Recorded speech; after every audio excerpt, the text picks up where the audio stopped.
qu'on a donné un enregistreur à un élu du premier rang. Bonsoir à toutes et à tous, pardon.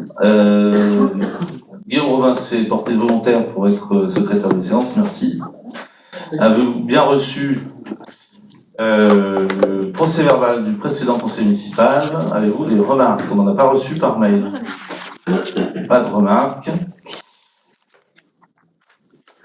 Alors, les pouvoirs. Pascal Jardin donne le pouvoir à Olivier Farreau. Virginie Falour donne le pouvoir à Guillaume Robin. Delphine Girard donne le pouvoir à Sonia Benani. Alain Buzyn donne le pouvoir à Frédéric Terrasson. Olivier Michel donne le pouvoir à Cyril Josso. Jean-Luc Hellman donne le pouvoir à Philippe Landais. Géraldine Dupuis donne le pouvoir à Claire Popinet. Hervé Carré donne le pouvoir à Cécile Louis-Carpentier. Éric Lotte donne le pouvoir à Jean-Charles Lozano. Angèle Billard donne le pouvoir à Bernadette Duquesne. Et c'est tout. On a un pouvoir pour la fin de séance pour Abdoulaye Diong, qu'on va présenter tout à l'heure en tant que nouveau conseiller municipal. En attendant, j'ai le plaisir d'accueillir à mes côtés Monsieur Pelletier de la Direction Générale des Finances Publiques. Le nom de votre emploi, c'est conseiller des décideurs locaux, et je trouve, aux décideurs locaux, pardon. Et voilà, et je trouve que c'est une appellation, c'est dans le cadre d'une politique de rapprochement des services de l'État des services de l'État au plus près des municipalités pour nous aider, donc les décideurs locaux, c'est nous, les élus, nous aider dans les décisions qui sont parfois les plus compliquées en matière notamment budgétaire, la lecture et la compréhension des ratios.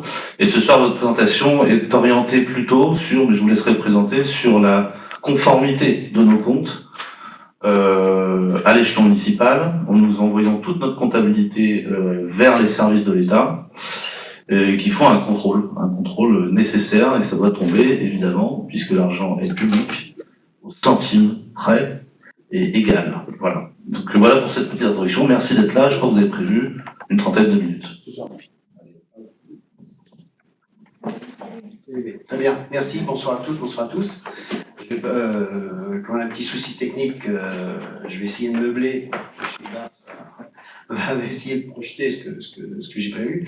Donc je vais me présenter. Donc je suis Christophe Pelletier, vous de UA, pas de naissance, mais pas loin, j'avais 3 semaines, je crois. Voilà, même si j'ai quitté la commune depuis.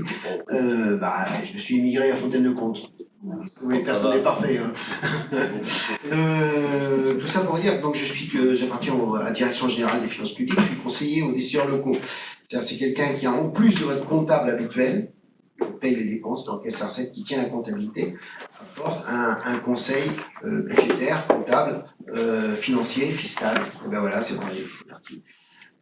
Et donc ce soir, je viens vous présenter la synthèse de la qualité des comptes. Je me permets du coup. Qu'est-ce que c'est?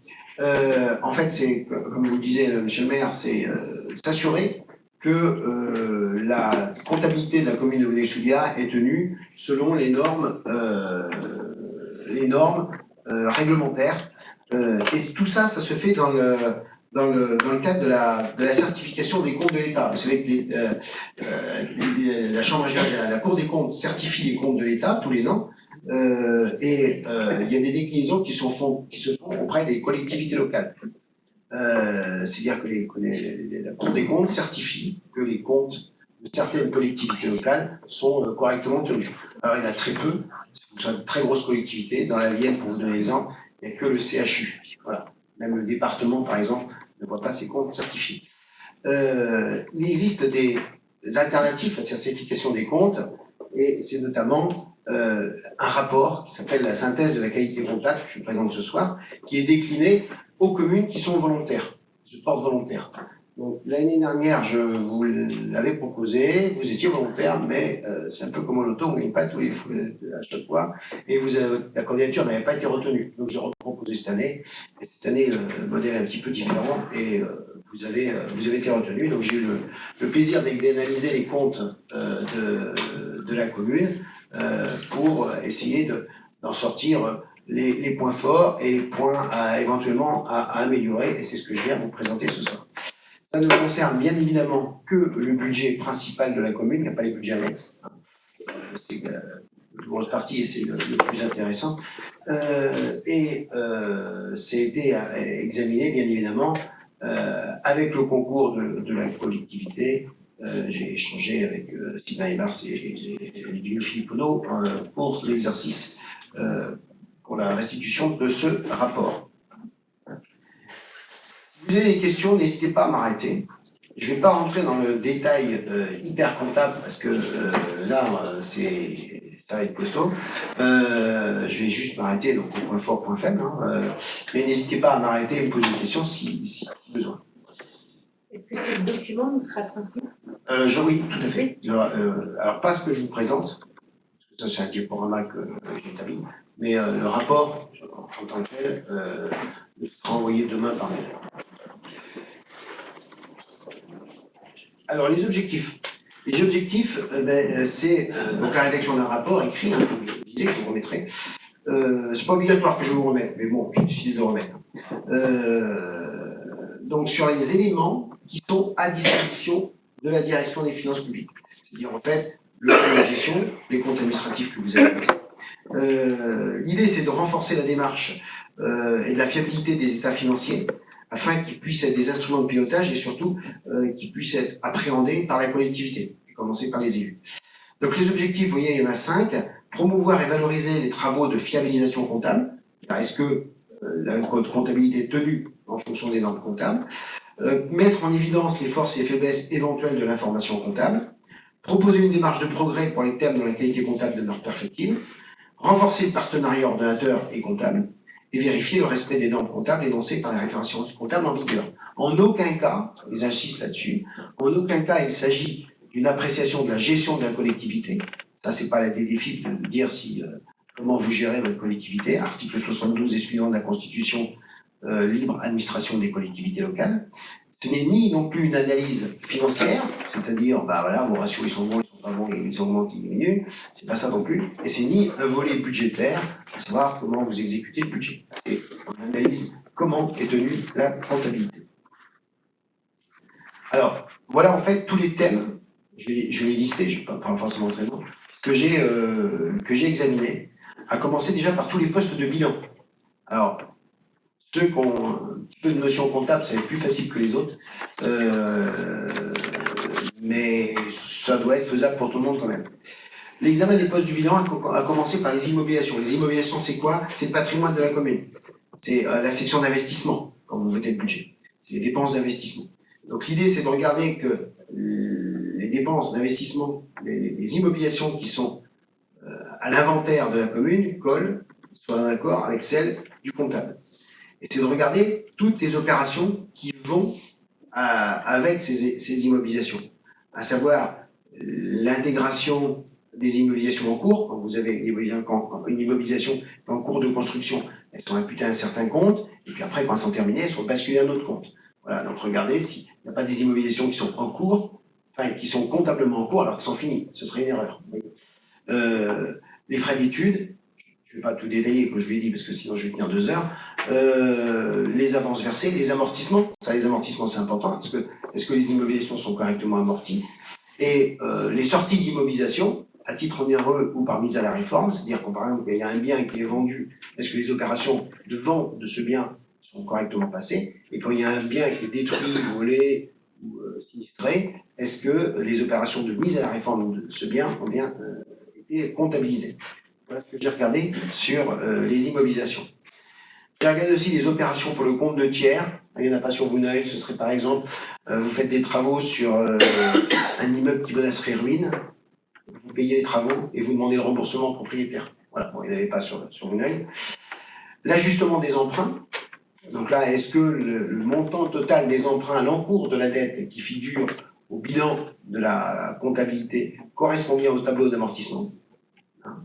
Le suivi des subventions transférables, ça c'est l'amortissement des subventions, ça vous dit peut-être quelque chose, puisque vous amortissez, par exemple l'attribution de compensation versée à Poitiers, vous l'amortissez et vous neutralisez également la clé. Les provisions parce que par exemple en matière de créances douteuses, est-ce que vous avez bien pris en compte le fait qu'il y a des créances qui soient douteuses? Alors, une créance douteuse, c'est une créance qui a plus de 2 ans, en fait, et qui a donc moins de chances, j'allais dire peu, mais moins, on va dire, de chances d'être recouvrées, hein, parce qu'au bout de 2 ans, en général, il y a beaucoup de procédures qui ont été mises en œuvre par les collègues du service comptable, et donc si c'est pas recouvré, il y a des chances que ça passe en non-valeur après, hein, que ce soit annulé, et donc dans ces cas-là, il faut provisionner. Donc est-ce que vous avez correctement provisionné? Les flux financiers réciproques, ben là ça va être à savoir est-ce que l'argent, enfin, par exemple la mise à disposition de personnel avec d'autres collectivités, est-ce que c'est bien comptabilisé à des bons comptes? Puisque c'est pas forcément une dépense. Si vous voulez par exemple vous versez une subvention au budget CCAS, il faut l'isoler dans les comptes particuliers parce qu'il ne faut pas que ce soit une dépense pour la commune et une dépense pour le CCAS. Sinon ça fait une double dépense. Alors qu'en fait il n'y a qu'une seule dépense. Donc c'est pour ça qu'il faut utiliser des comptes particuliers. Donc là j'ai examiné également ce critère. J'ai examiné aussi le respect d'indépendance des exercices. Vous savez qu'en comptabilité, le budget est voté du 1er janvier au 31 décembre. Donc, est-ce que vous pratiquez correctement le rattachement des charges des produits à l'exercice, des intérêts corrigés pour rattacher chaque dépense à la bonne année, charges à répartir sur plusieurs exercices, vous n'avez pas. J'ai regardé également les soldes des comptes comptables, s'ils étaient dans le bon sens, s'ils étaient apurés correctement et rapidement. Tout ce qui va être dépenses payées d'avance ou recettes à régulariser, est-ce que c'est régularisé rapidement dans les délais imposés? Voilà tout ce que j'ai regardé. Et alors, quel est le constat? Le constat, c'est que la qualité des comptes est très satisfaisante. Il y a eu, on voit qu'il y a de bonnes relations entre la commune et le service de gestion comptable, et toutes les opérations liées aux immobilisations sont correctement passées. Je parlais tout à l'heure d'immobilisation, d'amortissement, tout est correctement passé et conforme aux normes comptables. En ce qui concerne les provisions, vous avez bien respecté le principe de prudence des créances douteuses. Hein, alors, je vous l'ai pas dit tout à l'heure, mais on considère qu'il faut couvrir 20% des créances douteuses. Donc, vous avez provisionné à hauteur de ces 20%.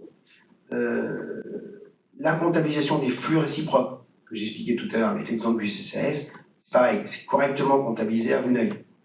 Le respect du principe d'indépendance des exercices, c'est-à-dire le rattachement des charges des produits au bon exercice, également, ce sont des opérations qui sont très bien comptabilisées à vue d'œil. Et l'apurement des comptes d'imputation provisoire, j'expliquais à l'instant les délais pour régulariser en fait des dépenses qui seraient payées avant l'émission du mandat ou des recettes qui seraient encaissées avant l'émission du titre, c'est pareil, à chaque fois les délais de régularisation sont respectés. Donc tout ça, c'est des points forts qui font dire que la qualité comptable est très correcte sur une année. Néanmoins, eh bien j'aurais pu commencer par les points faibles, mais il y en avait moins. Donc, néanmoins, j'ai constaté que, mais vous allez voir, c'est une histoire de fichier informatique en fait, que l'inventaire qui est tenu au niveau de la commune n'a pas été mis à jour au fil du temps avec les différentes opérations qui sont passées. C'est-à-dire vous passez bien les opérations, mais l'inventaire n'a pas été mis à jour. Pourquoi? On ne va pas chercher d'excuses à la commune, mais on a quelques exemples. C'est le passage à la N57, notamment, qui a pris du temps. C'est le compte financier unique, qui a pris du temps aussi. Pour tout ça, vous avez été expérimentateur, donc forcément, ça a pris plus de temps. Donc, ce qui fait que le fichier de l'inventaire physique des immobilisations ne correspond pas à la réalité. Donc, bon, ça, c'est très facilement régularisable, pardon. Il suffit de prendre son temps et puis d'y aller compte par compte, et puis ça va se faire. Donc, ça, c'était un point à améliorer. Le deuxième point, c'est la comptabilisation des immobilisations mises à disposition, notamment avec Grand Poitiers. Alors là, c'est vrai que c'est pas fait, mais c'est fait dans aucune des 40 communes de Grand Poitiers. C'est pas une excuse, mais c'est un constat, si vous voulez. En fait, quand à la création de la communauté urbaine, il y a des compétences qui ont été transférées à Grand Poitiers, et avec ces compétences, il y a des biens qui ont été également transférés. La voirie, par exemple, les équipements sportifs, certains équipements sportifs, à partir du moment où ils sont de la compétence de Grand Poitiers, eh ben, comptablement, on doit les sortir de l'inventaire de Vouneuil pour dire, certes, on reste propriétaire, mais c'est plus nous qui le gérons. Donc en fait, c'est pas le même compte dans la comptabilité. Ça n'a pas été fait. Ça a été fait dans aucune commune, parce que c'est à l'initiative de Grand Poitiers et que Grand Poitiers n'a pas commencé le chantier. Je ne sais pas si ça va commencer un jour, mais moi je leur ai signalé. Donc ça, c'est pas fait. C'est pas fait. Troisièmement, c'est l'amélioration de la chaîne de la dépense. Et là, je vais revenir un petit peu plus dessus.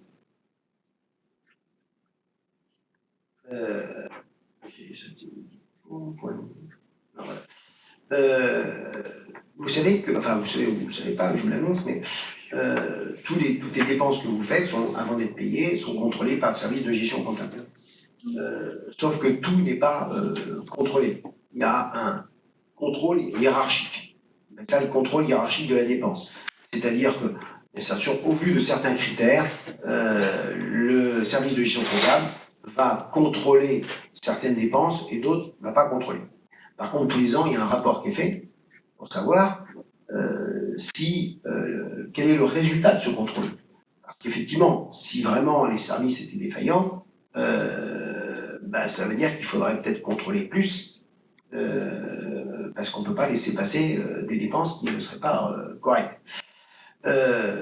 Les contrôles, donc, sont... on distingue un taux d'erreur et un taux d'erreur patrimonial significatif. Le taux d'erreur, c'est sur tout ce qui a été contrôlé, combien il y a de pourcentages qui ont été rejetés, parce que pas correct, pas payé en fait. Vous voyez que en 2023, le taux est de 5,11%, il était de 0,87 en 2022. Une détérioration de ce taux d'erreur. C'est pas le taux d'erreur le plus important. Le taux d'erreur le plus important, c'est le taux d'erreur patrimonial significatif. C'est quoi la différence, une erreur patrimoniale significative avec une erreur patrimoniale? Je vais vous donner un exemple. Vous recevez la facture du boulanger, vous la payez, sauf que dans la nomenclature des comptes, vous n'utilisez pas le compte alimentation, mais vous utilisez le compte produit entretien. Bon, c'est une erreur, on est d'accord. C'est pas des produits entretien, c'est du pain. Mais ceci dit, en tous les cas, la facture, il fallait la payer. Une erreur patrimoniale, c'est vous recevez la facture du boulanger, mais vous la payez au garagiste. Donc là, il y a une erreur, vous mettez en cause le patrimoine de la collectivité parce qu'il va quand même falloir payer le boulanger. Donc il va falloir repayer, si vous me passez l'expression. Donc là, c'est une erreur patrimoniale significative. Et c'est ce taux qui est important, parce qu'on considère qu'au-dessus de 3%, c'est vraiment pas bon. Vous êtes à 0,27% en 2023, vous étiez à 0 en 2022. Donc il y a une légère dégradation, mais qui reste largement en dessous du seuil de 3%. Il n'y a aucune, au-delà du contrôle hiérarchisé de la dépense, il existe un contrôle allégé en partenariat. C'est-à-dire que c'est un contrôle hiérarchisé, mais encore plus poussé. C'est-à-dire que là, le comptable, sur certaines parties de dépenses, il n'a rien contrôlé et il va payer dès que ça arrive. Dès que le mandat arrive, il paye. L'avantage pour la commune, c'est que vous avez des délais de paiement qui sont exceptionnels. Parce que là, vous avez 1 jour de délai de paiement. Donc j'ai proposé à la collectivité de faire un audit sur cette chaîne de la dépense pour voir si on pouvait mettre en place le contrôle léger en partenariat. L'audit a été fait au printemps. J'ai rendu le rapport provisoire au printemps. Et ce rapport provisoire laisse entendre que le contrôle léger en partenariat va pouvoir être mis en place sur uniquement les dépenses du chapitre 011 quand vous votez le budget. 011, c'est la matière première, l'entretien, les services extérieurs. Voilà, c'est l'électricité, l'eau, le gaz, etc. Il va être possible de mettre en œuvre ce contrôle léger partenariat avec, en ayant aménagé deux, trois processus qui sont en cours d'aménagement au sein de la collectivité. Et on a prévu de se revoir septembre, je crois. Septembre, pour voir si ces recommandations ont été mises en œuvre, et si les recommandations ont été mises en œuvre, ce sera mis en place. Et ça, je dis, c'est très important, parce que pour ces types de dépenses qui sont des dépenses courantes et récurrentes, hein. L'eau, l'électricité, le gaz, les produits d'entretien, la maintenance, c'est des choses qui reviennent régulièrement, et ça, ce serait payé en un seul jour. Oui, il y a des délais de paiement. Je crois que je les ai ici. Tu dis-moi les délais de paiement en 2023. Hein. Mais les bons, je veux dire, c'est Alors, il y a le délai global de paiement, c'est 30 jours. 30 jours. Une collectivité locale a 30 jours pour payer ses dépenses. Dans ces 30 jours, il y a un délai global. Il y a 20 jours mairie, 10 jours comptable. Maintenant, si le comptable met 12 jours, mais que la mairie en a dit 10, ça fait 22, on reste dedans. Il n'y a pas de problème. Si je les ai pas les délais, je croyais les avoir. On avait... Si, je les ai. Si maintenant, globalement, on dépasse les 30 jours, il y a des intérêts moratoires qui s'appliquent, de droit. C'est-à-dire qu'en fait, l'entreprise n'a même pas demandé les intérêts moratoires, la commune doit les payer sans tout de suite.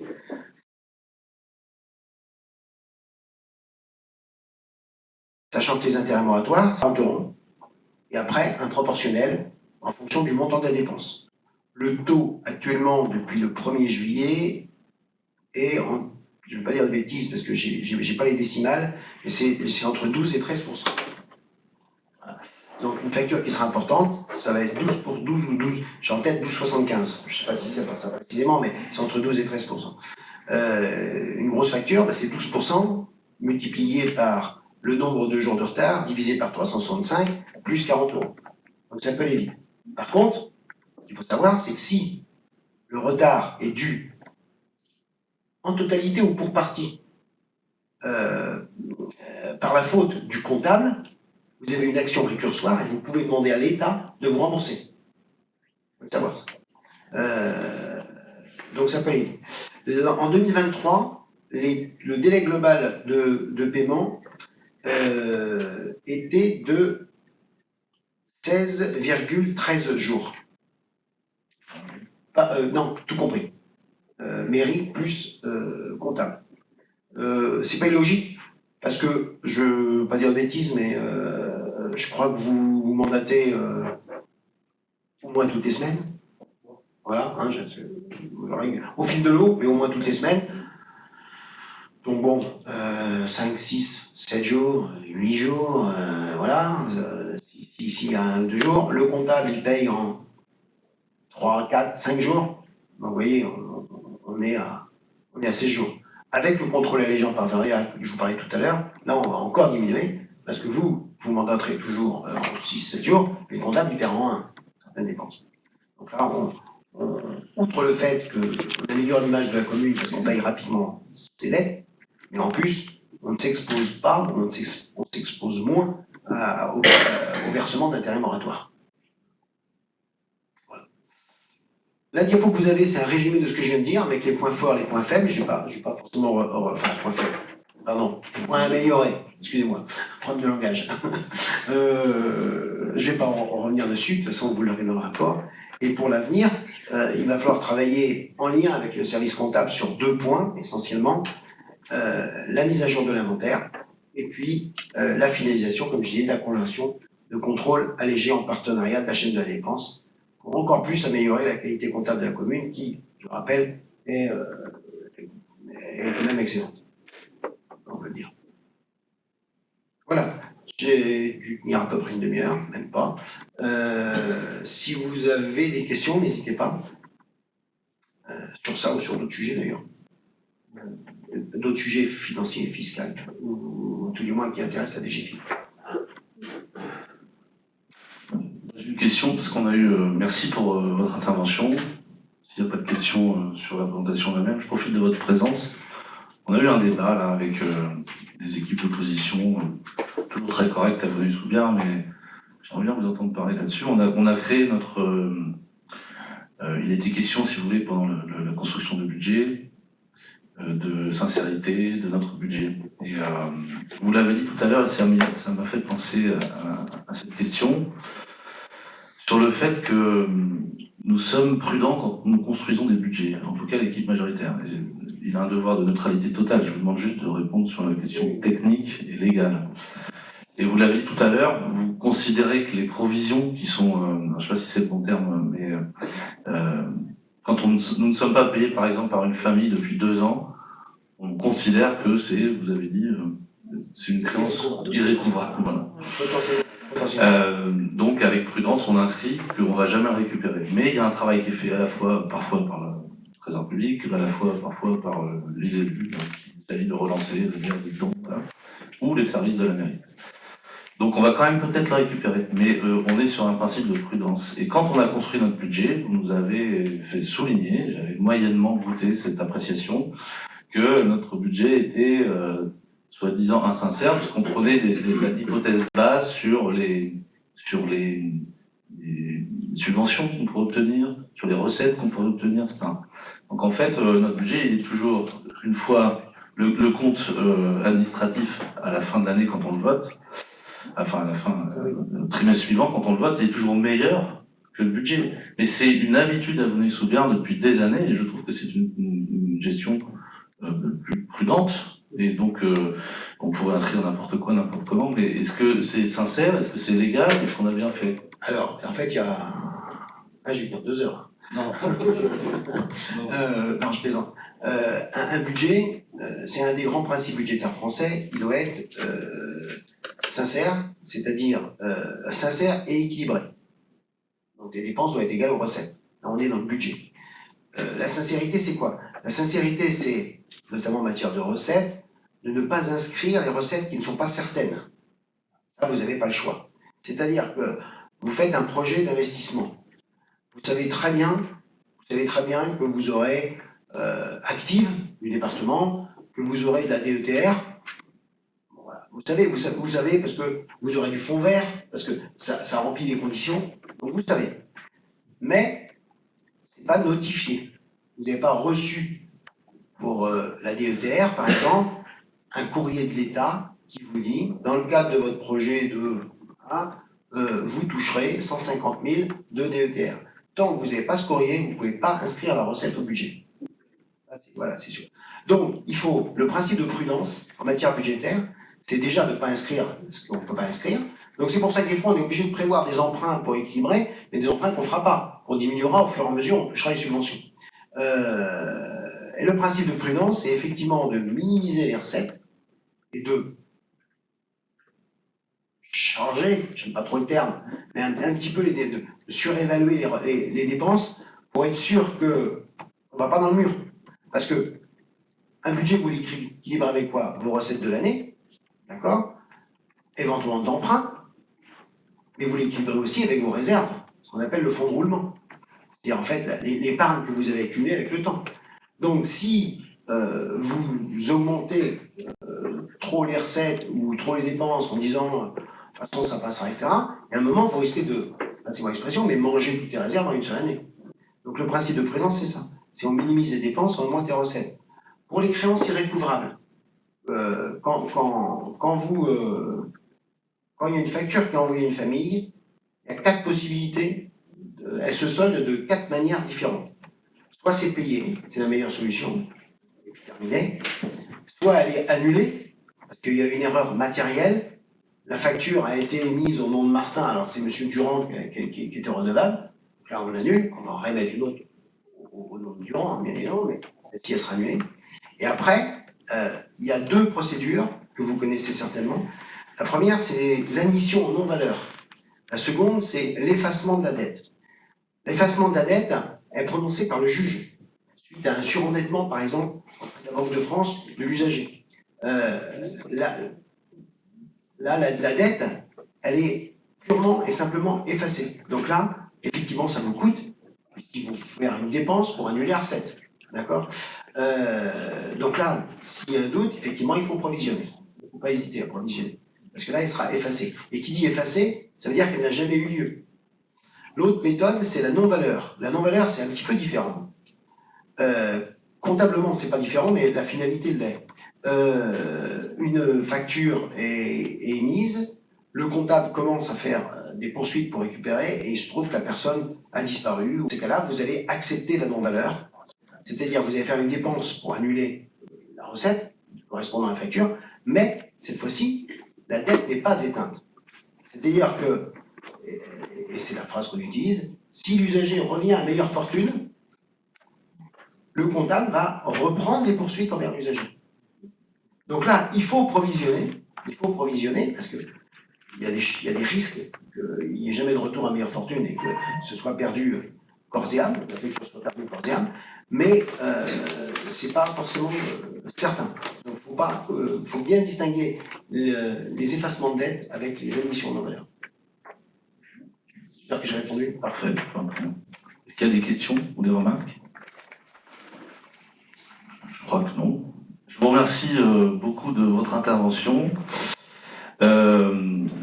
Merci pour vos compliments, pour le travail au quotidien de Ludivine Filippono. Alors à DGFIP, on ne fait jamais de compliments. Non, On dit la vérité.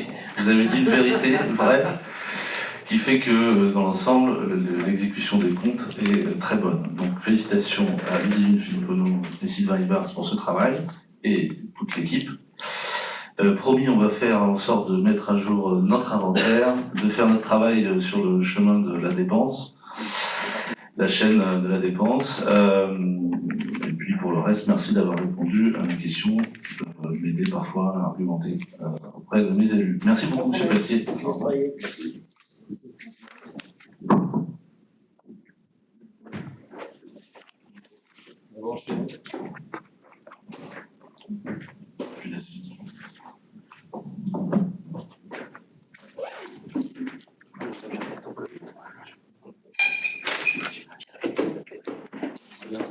à bientôt, bon courage. Alors, on va entamer, on a beaucoup de délibérations, je vais essayer d'aller vite ensuite sur les délibérations RH, même si elles ont chacune leur importance. On va commencer par, alors il n'y aura pas de vote pour contre, c'est une information suite à la démission de Madame Audrey Fayola, conseillère municipale élue le 28 juin 2020, et celle de Madame Rossio-Sorin, conseillère municipale élue en même temps. Nous avons reçu des lettres de démission et la personne suivante sur la liste en remplacement d'Audrey Fayola était Olivier Faro, que je vous présente et qui est assis au bout du rang. Merci à toi pour ton intégration dans l'équipe, avec tout de suite envie et sourire. La personne suivante sur notre liste pour remplacer Rossio-Sorin était Madame Séverine Mesmin, que nous avons contactée, qui nous a répondu en mairie ne pas souhaiter intégrer le conseil municipal. Et est donc remplacée par Abdoulaye Dion, qui est là ce soir. Bienvenue à vous deux dans l'équipe. J'espère que nous pourrons travailler tranquillement, sereinement. En plus, il va y avoir un été qui va nous permettre de souffler un peu toutes et tous et passer et tourner la page de la pagaille qui a eu lieu dans ce conseil municipal le mois dernier.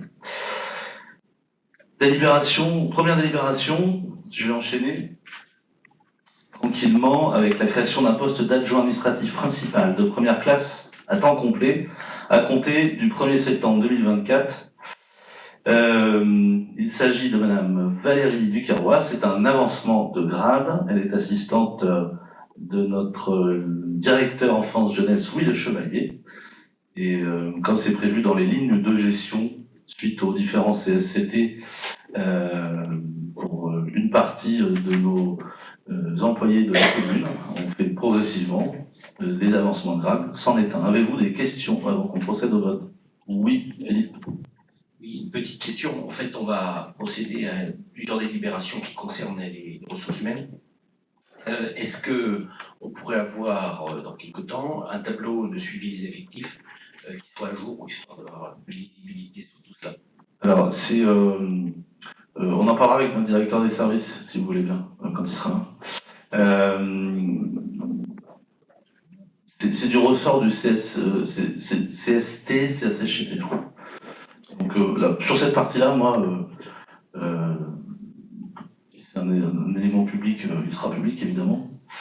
Moi, je ne contrôle pas ces choses-là, je laisse faire d'une manière générale les avancements de grade et promotions internes à notre équipe de direction qui suit la loi, tout simplement. Mais après, si c'est un élément légal, qu'il peut être transmis, il n'y a aucun problème, évidemment, comme d'habitude. Je parlais également de la partie recrutement, évidemment. C'est pas une question d'avancement des chantiers. Ah, donc derrière ça, derrière l'avancement, il y a plutôt, c'est-à-dire une gestion prévisionnelle des recrutements. Voilà, enfin, c'est ça, c'est plus lisibilité sur finalement sur les ressources de la commune, ressources humaines en termes de tableau des effectifs, qui nous avait été dit d'ailleurs dans un des précédents conseils comme quoi il nous serait fourni. Voilà, avoir un peu de lisibilité sur les effectifs. Il est fourni une fois ou deux par an, c'est ça tu dis ? Pas de problème. La deuxième, donc on procède au vote. Qui est contre ? Qui s'abstient ? Adopté, merci. Deuxième délibération. Il s'agit de la création d'un poste d'adjoint administratif principal de deuxième classe à temps non complet à compter du 1er septembre de cette année 2024. C'est le poste de Madame Émilie Beaupou, qu'on croise régulièrement, qui s'occupe de l'état civil et qui fait en plus de l'accueil et en plus qui est formée à la gestion de la poste. Elle est donc très polyvalente et on est heureux de voter ce soir son avancement de grade. Qui est contre ? Qui s'abstient ? Adopté, merci. Troisième délibération, j'avance un peu, parce qu'il y en a 15 comme ça. Troisième délibération, alors là, il s'agit de création de 2 postes d'adjoint d'animation principale de deuxième classe. C'est au singulier le poste d'adjoint d'animation principale, mais il y a la création de 2 postes à temps complet à partir du 1er septembre 2024. Il s'agit d'Aurélie Thomas, qui est responsable périscolaire à Cousteau et qui a obtenu un diplôme de direction du centre de loisirs, le BAFD et le BAFA, le BAF Direction, ce qui lui permet d'être adjoint cet été de Louis Le Chevalier au centre de loisirs, et ainsi que Karine Djebel, qui est adjoint de Christelle Rouault à Camille Desmoulins sur le périscolaire. Pas de question. Qui est contre ? Qui s'abstient ? Adopté. Merci. Quatrième délibération, création d'un poste d'adjoint d'animation principal de première classe à temps non complet au 32-35e à compter du 1er septembre 2024. Il s'agit de Madame Florence Mérigot. Il s'agit également d'un avancement de grade. Elle s'occupe de la maternelle à Camille Desmoulins. Qui est contre ? Qui s'abstient ? Adopté. Merci. Cinquième délibération, création d'un poste d'ADSEM principal de deuxième classe à temps non complet, 32-35e, pour accroissement temporaire d'activité entre le 31 août 2024, donc on prépare la rentrée, jusqu'au 30 août 2025. Sur cette délibération, le recrutement est en cours. C'est pour un poste à Jacques-Yves Cousteau, l'école Jacques-Yves Cousteau. Avant, il y avait sur ce poste, vous avez, je crois, un apprenti ou un apprenti, ensuite une stagiaire, un contractuel. Voilà. Donc c'est un renouvellement de la création du poste. Et c'est le cadre de la souplesse. On est sur un poste qui est assez souple, c'est-à-dire qu'on vote pour 1 an, ce qui nous permettrait, si jamais il y avait eu des fermetures de classe, il y a des variations importantes d'effectifs dans les années qui viennent peut-être. Ça permet une forme de souplesse dans la gestion publique de l'emploi prévisionnel. Qui est contre ? Qui s'abstient ? Adopté, merci. Sixième délibération, création de 2 postes d'adjoint territorial d'animation à temps non complet, ça me fait bizarre à chaque fois. 28-35e pour accroissement temporaire d'activité. 2 postes, donc là il s'agit de 2 jeunes qui étaient chez nous en stage. On leur propose maintenant un premier contrat, et puis si ça se passe bien, on pérennisera peut-être. C'est 2 jeunes qui travaillent à l'animation au centre de loisirs. Qui est contre ? Qui s'abstient ? Adopté. Merci. La 7e délibération et la 8e, je vais vous en parler en même temps, on procédera au vote ensuite l'une après l'autre. C'est 2 postes vacants suite à des PEC. Alors ça, c'est les parcours d'emploi consolidés. Bon, parcours emploi compétences, voilà, merci. On a tellement d'acronymes. Donc on crée un poste d'adjoint territorial d'animation à temps non complet pour accroissement temporaire d'activité. Le recrutement est en cours. Il s'agit d'un animateur périscolaire également, ou animatrice sur l'école Camille des Moulins. Et c'est idem, la même chose pour la 8e délibération. Donc, qui est contre la délibération numéro 7, s'il vous plaît? Qui s'abstient? Adopté, merci. Contre la délibération numéro 8, qui s'abstient? Adopté, merci.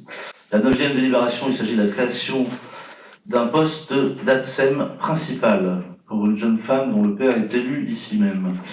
De 2e classe à temps non complet pour accroissement temporaire d'activité. Cette jeune femme a obtenu son CAP petite enfance. Elle a fait chez nous plusieurs remplacements. Très bon. On lui propose donc maintenant un contrat d'1 an pour démarrer et travailler à Jacques-Yves Cousteau. C'est ce qu'elle souhaite, c'est ce que nous souhaitons. Donc on vous propose cette délibération. Qui est contre? Qui s'abstient? Adopté, merci. 10e délibération, création d'un poste d'adjoint administratif territorial à temps complet pour accroissement temporaire d'activité à partir du 1er septembre 2024 au 31 décembre 2024. Là, il s'agit du coordinateur, du poste de coordinateur du recensement qui va avoir lieu à partir du 1er janvier jusqu'au mois de mars, la 10e, si c'est ça. Et donc il est proposé de soumettre cette délibération pour créer ce poste. Donc en amont du recensement, l'agent coordinateur a des choses à préparer. Il va falloir en recruter un, premièrement. C'est en cours? Oui, il y a une annonce. Et puis ensuite, on renouvellera son poste si besoin, même il y aura probablement besoin. Ça fera l'objet d'une prochaine délib pour la période janvier à mars où le recensement, les agents recenseurs passent chez vous, chez nous, chez les habitantes et les habitants de Venus-sous-Bière. Est-ce qu'il y a des questions? Je vois. Non, la réponse est arrivée. Ah, c'était sur la prolongation? Non. Qui est contre? Qui s'abstient? Adopté, merci. 11e délibération, modification du temps de travail d'un poste d'adjoint territorial d'animation. Il s'agit de Madame Émilie Stefanska, les missions de référent périscolaire depuis le mois de septembre. Elle assure les missions de référent périscolaire depuis le mois de septembre. Et afin de régulariser cette situation sur son temps de travail, il convient d'ajuster son temps de travail hebdomadaire à 30 heures annualisées à partir du 1er septembre 2024. Qui est contre? Qui s'abstient? Adopté, merci. 12e délibération. Il s'agit de Madame Blanchard Louane, qui a été recrutée en tant qu'agent d'animation, et son CDD arrivant à son terme. Il vous est proposé de confirmer son recrutement et de créer un poste d'adjoint territorial d'animation à temps non complet à compter du 31 août. Madame Blanchard Louane viendra renforcer l'équipe de l'école maternelle Camille Desmoulins. Qui est contre? Qui s'abstient? Adopté, merci. 13e délibération. Il s'agit de Corinne Flora, qui a été recrutée en tant qu'agent d'animation. Son contrat à durée déterminée également arrivera à son terme. Il est proposé de confirmer son recrutement. Corinne Flora, en disponibilité pour convenance personnelle d'une autre région, est titulaire de la fonction publique dans une autre collectivité, je crois que c'est en Dordogne. Elle souhaite maintenant solliciter sa mutation définitive, enfin en tout cas pour les prochains temps, au sein de la commune de Venus-sous-Biard. On est très heureux. Elle vient créer donc son poste d'adjoint technique territorial principal de 2e classe. Elle viendra renforcer l'équipe de l'école Jacques-Yves Cousteau à la rentrée de septembre. Qui est contre? Qui s'abstient? Adopté, merci. 14e délibération, création d'un poste d'adjoint. Alors là, c'est suite au congé maternité de Mélanie Viales, qui est adjointe de Mounir, et on lui souhaite tout le bonheur du monde. En attendant, nous devons créer un poste d'adjoint animation à temps complet pour la remplacer le temps de son congé maternité. On vote pour un premier contrat du 1er septembre 2024 au 31 août 2025. Ce poste sera affecté au service jeunesse de la collectivité. Qui est contre? Qui s'abstient? Adopté. Merci. 15e délibération. Création pour donner suite au départ d'un agent qui était en contrat à durée déterminée. Je crois qu'on devrait modifier un petit peu, il faudrait que tu notes la délibération qui est tournée, la première phrase, si vous permettez. Donc je vais essayer de la faire un peu mieux pour donner suite au départ d'un agent de la crèche Suspousse qui était en contrat à durée déterminée en février dernier. Madame Laura Sanchez a été recrutée en contrat à la crèche temporaire, les titulaires du concours d'auxiliaire de puériculture, et afin de procéder à son recrutement, il convient de créer un poste d'auxiliaire de puériculture de classe normale à temps complet au 35-35e, à compter du 1er octobre.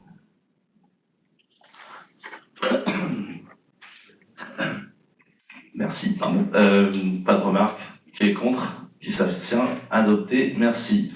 Quoi qu'il en soit, je voudrais dire, avant de passer le micro pour la séance de délibération à Jérôme Bourdeau, que je suis très heureux des avancements de grade de nos agents, de la façon dont ils sont traités par notre directeur général des services, dans l'écoute, le dialogue, et il y a toujours une solution avec toi, donc merci pour ça.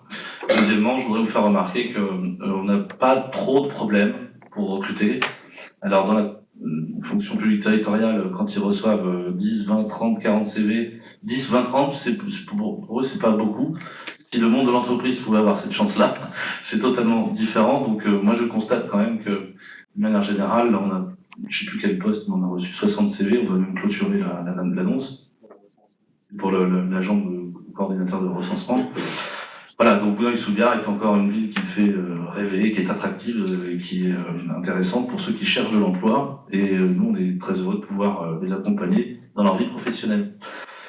Tu as un micro. Je te passe le micro pour une autorisation d'ouverture d'un compte à terme. Jérôme Bourdeau. Bonsoir à toutes et à tous.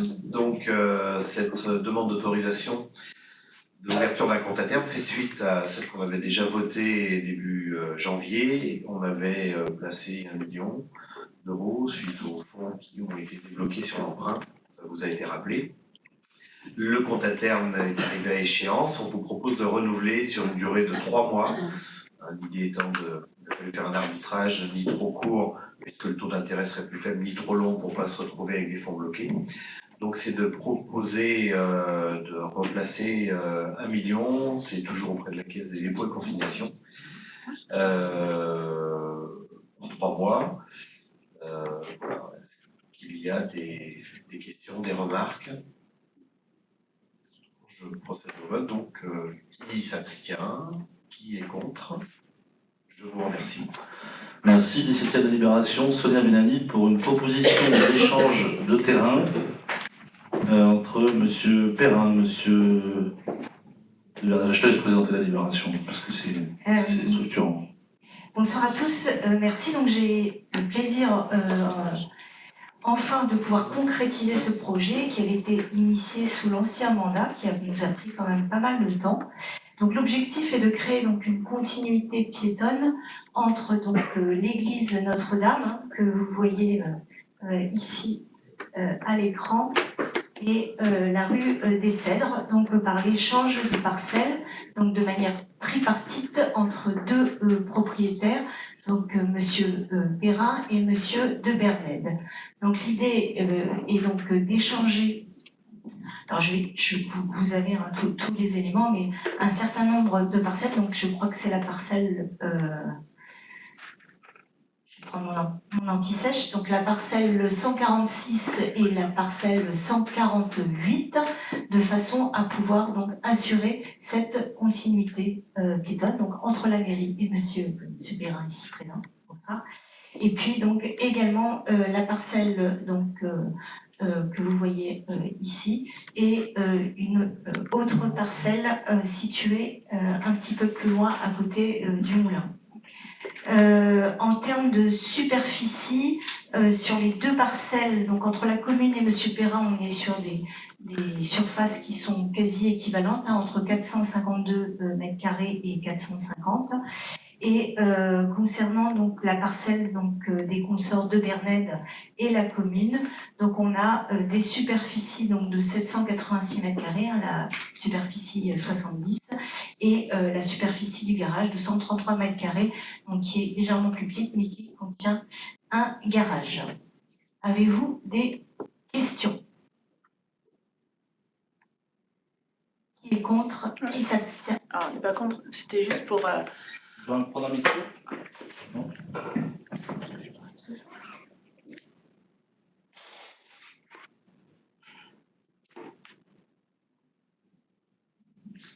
Bonsoir, c'était juste pour on était plutôt content que notre projet ait pu aboutir, parce que c'est quand même le projet de l'ancienne municipalité.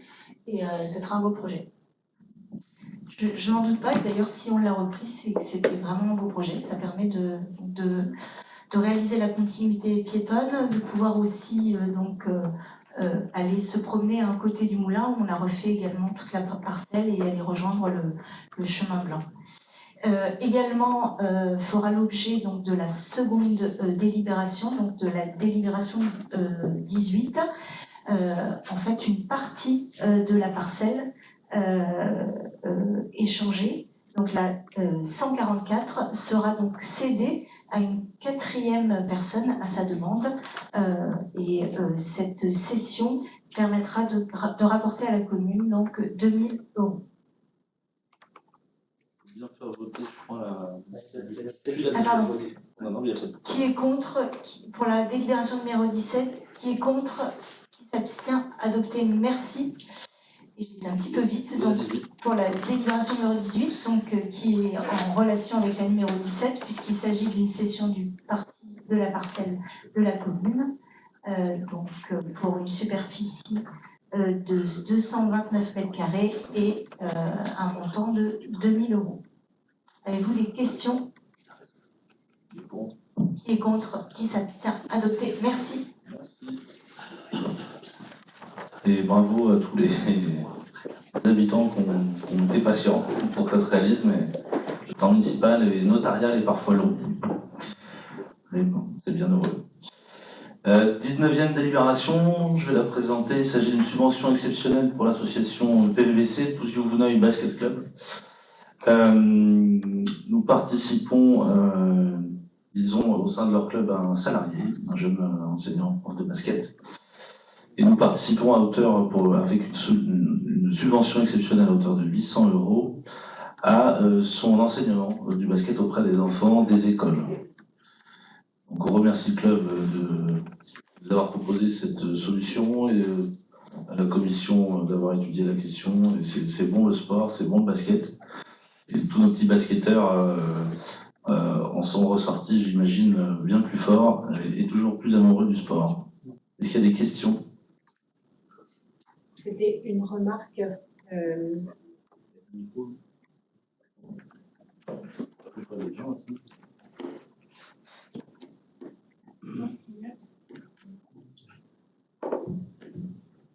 C'est une remarque, une question.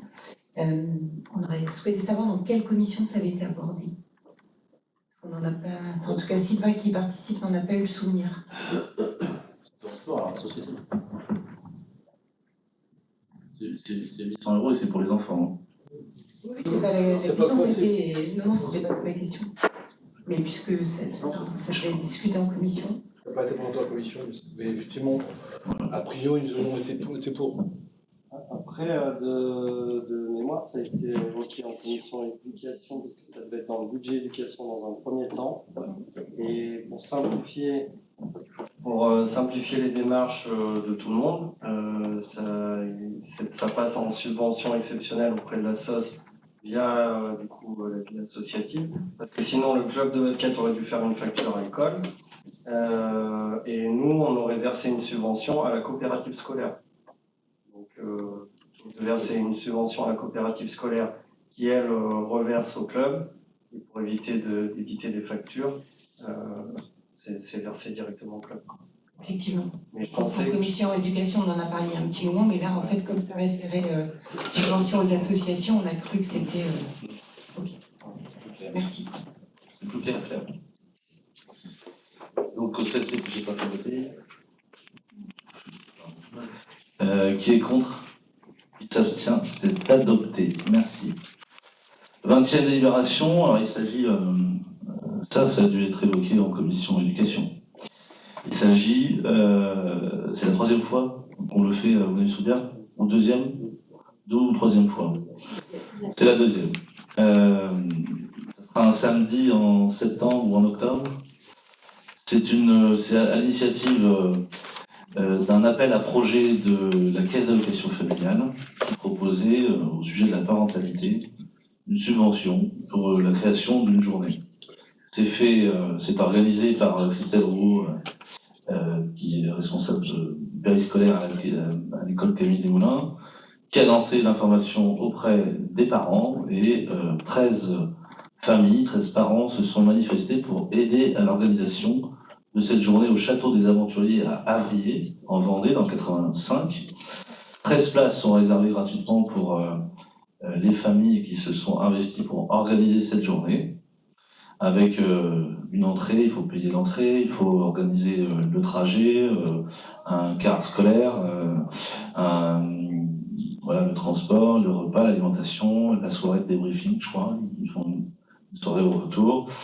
Voilà, donc tout ça, ça a un budget conséquent, un total de 2755 € pour 55 adultes et enfants, ce qui donne un coût unitaire de 50 €. Et il vous est proposé de fixer le tableau des QF, les coefficients familiaux, c'est-à-dire qu'en fonction des revenus, une famille qui a moins de revenus paye moins cher qu'une famille qui en a plus. Et ce tableau commence de 6 et termine en QF, c'est-à-dire pour des gens de la commune, à 29 € par personne, et hors commune, 65 €. Mais bien sûr, je pense qu'on va privilégier, puis qu'on va vite remplir le bus. Est-ce que vous avez des questions ou des remarques? Qui est contre? Qui s'abstient? Merci pour les enfants. Je passe la parole à Claire Clermont-Barrière pour un bilan annuel pour la dernière délibération et un bilan annuel sur l'accessibilité, comme tous les ans d'ailleurs. Exactement, merci. Bonsoir à tous. J'ai présenté ce bilan le 11 juin en commission accessibilité, donc il reprend tous les travaux, événements, on va dire, pour la mise en valeur des personnes en situation de handicap sur la commune. Donc c'est juste une prise d'acte du bilan 2023. Est-ce qu'éventuellement il y a des questions ou des remarques? Très bien. Merci beaucoup. Merci. Vous aviez ensuite... Sur l'accessibilité, on ne peut pas, Monsieur Perrin, prendre la parole. On peut le prendre à la toute fin si vous voulez, mais pas dans la version publique. Non, c'était ça. Non, mais je vous donnerai la parole à la toute fin. C'est Promis. simplement pour vous. Pas de problème. C'est la loi qui est comme ça en fait, donc je fais attention à être garant. Merci. On se fera un plaisir de répondre à vos questions. Information sur les décisions prises par le maire en vertu de sa délégation. J'ai signé différents devis. Le premier, c'est pour les 3 pupitres, comme les 3 pupitres annuels d'information sur notre patrimoine. Le deuxième, c'est un vidéoprojecteur qui avait besoin d'être remplacé à la salle de spectacle R2B. Ensuite, on a la plateforme l'enrobé terrain basket sportif au Parc des Cormiers. Et enfin, les prestations de régisseurs complémentaires sur le mois de juin 2024 pour nos spectacles. Il y a des questions? Non. Le temps de parole, le temps d'échange commence maintenant. Si vous avez des remarques, Claire Paufinet.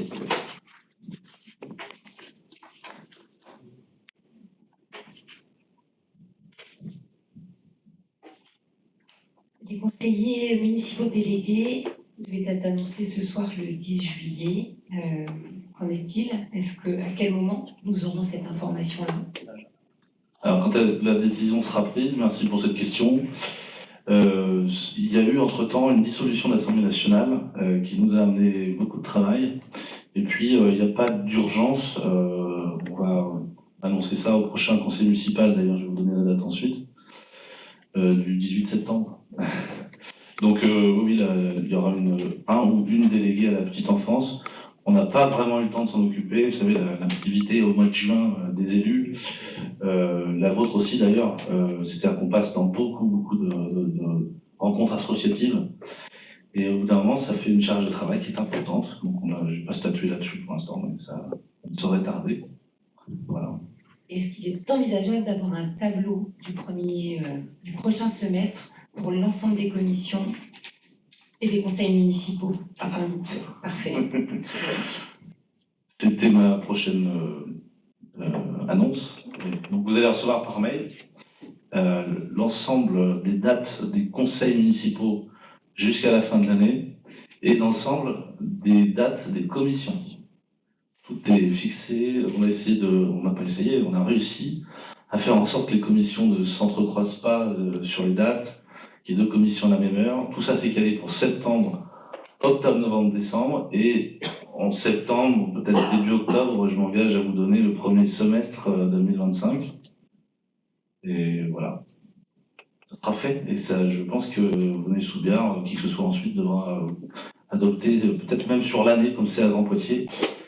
Et on met ça dans l'agenda une bonne fois pour toutes, et après, c'est l'agenda qui nous rappelle une semaine avant qu'une semaine après, on a du travail. Est-ce qu'il y a d'autres remarques? Oui, Cécile Ricard-Francine. Oui, je...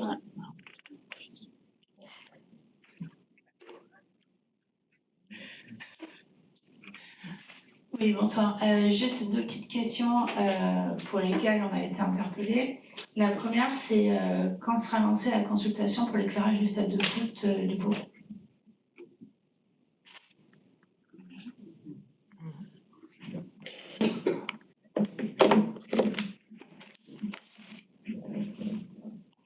Alors, pour l'éclairage du stade de foot, je pense que la consultation est déjà lancée ou va être lancée, puisque on s'était du coup engagé à réaliser. Non, elle n'est pas encore lancée. Donc, à réaliser ces travaux au plus tôt. Voilà. Donc, avant la fin 2025. 2024. C'est en cours. Et donc, ma deuxième question, qui est liée, en fait, on fait des informations à la fin du conseil sur les dépenses. Est-ce qu'on peut rajouter peut-être les informations sur les consultations en ligne? Ça serait bien qu'on sache qu'il y a des consultations, notamment celle qui vient de sortir, puisque c'est pas un secret, hein, c'est celle de la HAL. Donc, est-ce qu'on peut rajouter quand même à la fin du conseil aussi ces consultations qui nous regardent aussi à titre informatif et qui sont de la délégation du maire? Mais il n'y a pas de dépenses engagées, il faudra regarder. Non, je sais, il n'y a pas de dépenses, c'est juste en l'information. À ce moment-là, on peut vous faire circuler des mails. Hein, non, voilà, c'est juste pour ça. Et donc, ma question est la suivante, c'est que la consultation est lancée, est-ce que le permis a été accepté? Le permis, pour l'instant, Pour la pour la halle, pour l'instant, le permis est en cours d'instruction. petite question qui reste, est-ce qu'il y aura un démarrage de travaux avant la période de recours pour éviter qu'on se retrouve peut-être dans la même situation que le stade où on commence les travaux en direct? Joker. C'est que des finances publiques, hein, mais c'est quand même Non, l'argent des contribuables, donc c'est pas Joker. En fait, Joker dans le sens où aujourd'hui, je ne sais pas quand est-ce que sera accepté le permis de construire. Il y a eu donc un certain nombre de pièces complémentaires qui ont été demandées. Donc, comme vous le savez, le délai d'instruction court. Donc aujourd'hui, je ne sais pas du tout. Donc, pour pouvoir donc respecter les délais engagés, et puis étant donné qu'on avait donc avancé, tous ces projets sont présentés en commission régulièrement, et vous le savez bien. Donc on a lancé une consultation. Donc quand je dis Joker, c'est-à-dire je ne sais pas quand est-ce que le permis va être accepté, mais bien évidemment vous en serez informés. Voilà. Quoi qu'il en soit, j'espère vivement qu'il n'y aura pas de recours sur cette halle qui est, à mon avis, très très attendue par les habitants de l'ensemble de la commune. On reçoit beaucoup de messages qui nous demandent quand est-ce que ça va se faire, etc. Je pense qu'on a été transparent sur plein d'éléments. Elle est très attendue. Ça, à mon avis, ça provoquerait un tollé général si c'était pas fait. Mais on a le temps d'ici la fin du mandat. C'est un coût de construction qui est maîtrisé dans nos budgets, en tout cas dans ce qui a été inscrit dans les budgets. Donc on a les moyens de le faire. On a l'accompagnement technique et un temps de construction qui fait qu'on pourra le faire, même s'il y a un recours ici ou là. On attendra le recours. En tout cas, on attendra qu'il n'y ait pas de recours. Et je pense qu'au bout d'un moment, il faut savoir aller vers de l'apaisement. Je vous souhaite... Monsieur Pernin, mais à la fin de l'espace public. Pardon, je suis désolé, on éteindra la caméra, on parlera. Je vous souhaite un bel été. Je vous souhaite du bon repos, si vous avez la chance d'avoir des vacances. De passer à réfléchir à cette année compliquée et de faire en sorte chacun à votre niveau d'apaiser les rapports. J'espère que nos députés adopteront le même principe. La séance est levée. Merci.